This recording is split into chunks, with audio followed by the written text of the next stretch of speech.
महर्षणः इतिहास पुराणानां वक्ता आसीत्।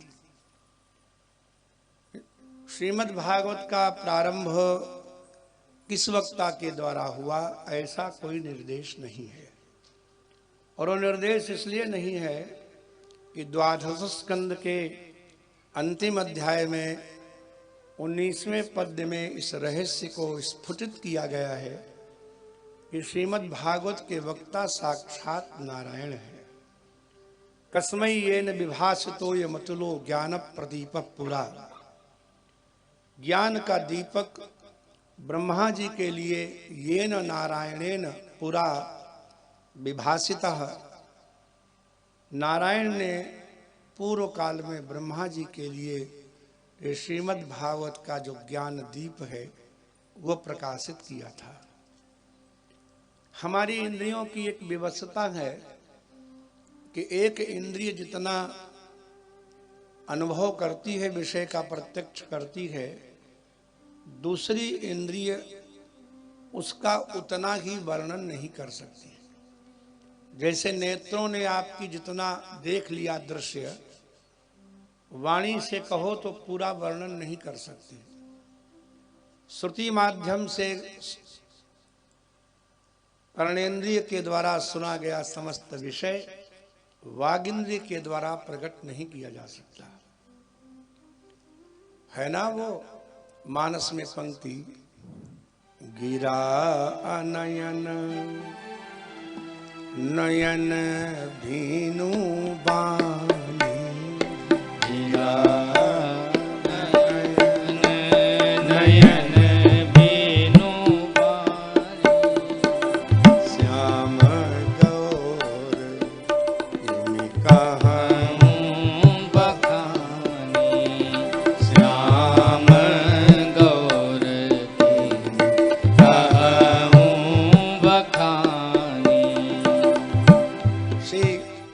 राघवेंद्र सरकार और लखनलाल का दर्शन करके सखी आई और सभी ने पूछा कैसे हैं वो दोनों बालक। बोले मैं देख तो आई लेकिन वाणी से पूरा बता नहीं सकती, क्योंकि गिरा अनयन, वाणी के पास नेत्र नहीं, और नयन बिनु बानी, नेत्रों के पास वाणी नहीं और वाणी के पास नेत्र नहीं। तो यावत चक्षु पश्यति तावत वाग न ब्रूते, जितना नेत्र देख लेता है उतना वाणी कह नहीं सकती। In the same manner Narayan ने जितना ब्रह्मा जी को कहा, ब्रह्मा जी कह नहीं पाए। भागवत का प्रचार कैसे हो, तो तद्रूपेण च नारदाय मुनये, तब नारायण ने ब्रह्मा का रूप धारण किया और स्वयं नारायण ने ही ब्रह्मा बन करके ये कथा नारद जी को सुनाई। लेकिन नारद जी भी नहीं कह पाए, तो व्यासाय तद्रूपिणा, तद्रूपिणा अर्थात नारद रूपिणा, नारद का रूप धारण करके नारायण ने ये कथा व्यास को सुनाई। लेकिन व्यास भी नहीं सुना पाए। राधे राधे। तो योगींद्राय तदात्मना, तो योगींद्र जो सुखदेव हैं वो तदात्मना, आत्म शब्द स्वरूपवाची, सैव आत्मा स्वरूपम यस्य सह तेन तदात्मना, माने व्यासात्मना, व्यास का रूप धारण करके नारायण ने ही ये कथा योगींद्राय सुखदेव जी को सुनाई। और तदात्मना का दीपक देहली न्याय से दोनों से अन्वय होगा। तदात्मना बोले भगवदराताय, भगवदरात माने विष्णुरात, श्री परीक्षित को सुखदेव जी का रूप धारण करके नारायण ने ये कथा सुनाई। कारुण्यतः, करुणा से सुनाई। और यही बात मंगलाचरण में उग्रस्तवा कहते हैं, संसारिणाम करुणया पुराण गुह्यम, संसार के लोगों के लिए गोपनीय पुराण करुणा करके सुनाई। तच्छुद्धम विमलम विशोकम अमृतम सत्यम परम धीमहि।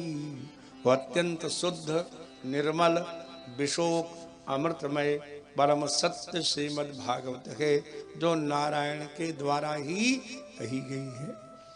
इसलिए श्रीमद् भागवत का मंगलाचरण भी मानो नारायण ने ही किया है। और नारायण से तावत त्रिधापति त्रिजायते। एक ज्ञानवादी न, जो ज्ञानवादी हैं, जो ब्रह्मवादी हैं या अद्वैतवादी हैं, वो लोग ब्रह्म को, भगवान को निर्गुण निराकार मानते हैं। लेकिन जो लोग आस्तिक हैं लेकिन सगुणोपासक नहीं है, वो सगुण निराकार मानते हैं। और जो सगुणोपासक आस्तिक हैं वो सगुण साकार मानते हैं। और श्रीमद् भागवत में 3 ही मंगलाचरण है। पहला मंगलाचरण निर्गुण निराकार ब्रह्म का बोध कराता है। जैसे जल में विद्युत विद्यमान है, लेकिन जल में जो आप रोज जल प्रयोग करते हैं, उस जल में न तो बिजली का कोई आकार है न कोई गुण है। लेकिन वही बिजली मथ कर जब तार में आ गई तो तार में आकार नहीं दिखता। तार देख के नहीं बता सकते बिजली है कि नहीं, छू के देखो तो पता चलता है। न छुआ हो कभी देखना, छू के क्या गुण है उसमें। बोलो राधे राधे। तो तार की बिजली में गुण है लेकिन आकार नहीं है। और वही विद्युत जब बल्ब में आ गई, पंखे में आ गई, तो सगुण साकार हो गई। तो ब्रह्म हुआ 3 तरह का, एक निर्गुण निराकार, एक सगुण निराकार, एक सगुण साकार।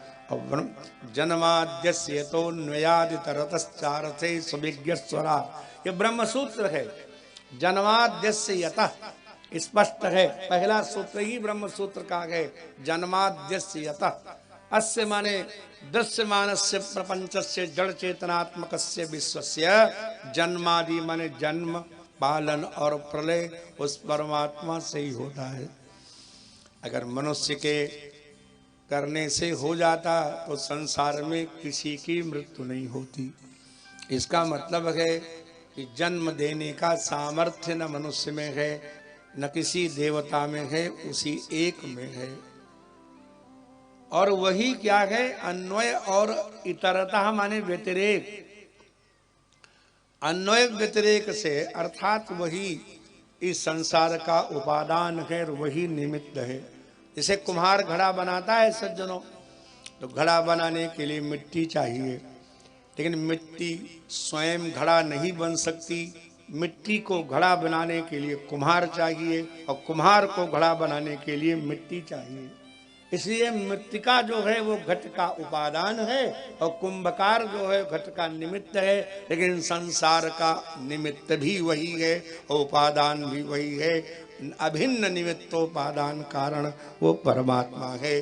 तो अन्वयात और इतरतः, अन्वय व्यतिरेक से माने निमित्त कारण और उपादान कारण से ये सिद्ध होता है कि सारे संसार का वही करता है, वही धरता है, वही संघरता है।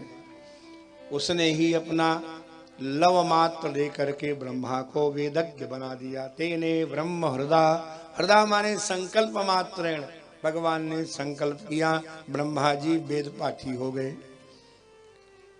और उनकी इस रचना को देख करके बड़े बड़े ज्ञानी मोहित हो जाते हैं। जैसे बालू में मिट्टी होते हुए भी तेज के संयोग से जल प्रतीति होती है, और मिट्टी में ही तेज के संयोग से अग्नि की तेज की प्रतीति होती है। कांच में अग्नि दिखती है, बालू में जल दिखता है। ये सब क्या है? बालू में जल नहीं होता। तुलसी कहते हैं रजत सीप महा भास जिमि यथा भानु कर वारि, तेजो वारि मृदाम यथा विनिमयो तेजसी वारिण प्रतीति, और मृदि च तेजस प्रतीति।